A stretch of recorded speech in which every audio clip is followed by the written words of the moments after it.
नमस्कार. सर्वप्रथम तुम्हा सगळ्यांना गुढीपाडव्याच्या आणि हिंदू नववर्षाच्या हार्दिक शुभेच्छा. तर गुढीपाडव्यानिमित्त निघणाऱ्या शोभायात्रा पाहायला मी निघालो. मागच्या वर्षीप्रमाणे सर्वप्रथम मी गेलो आपल्या लालबाग परळमध्ये आणि इमारतीखाली उभारलेल्या सुंदर अशा गुढी पाहून मन एकदम प्रसन्न झाले. त्यानंतर थोडं पुढे गेल्यानंतर मला दिसल्या त्या ह्या शोभायात्रा, तोच जल्लोष, तोच उत्साह पाहून खूप भारी वाटलं. तर ढोल ताशा पथकाने मस्त असा माहोल बनवला होता.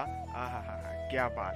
त्यानंतर आपल्याला पाहायला भेटलं ते म्हणजे प्रभू श्रीराम, श्री लक्ष्मण आणि सीतामाता यांची स्वारी घेऊन निघालेला हा देखावा. आणि त्यांच्या पाठीमागेच होते ते म्हणजे आपल्या सर्वांचे लाडके बजरंगबली. आता प्रभू राम आले म्हणजे राम मंदिर तर असणारच ना. तर सुंदर अशा राम मंदिराचा हा होता छोटासा देखावा. खरंच बनवणाऱ्याला सलाम. आणि आपल्या छत्रपती शिवाजी महाराजांच्या या शोभायात्रेने खरंच यात्रेची शोभा वाढवली.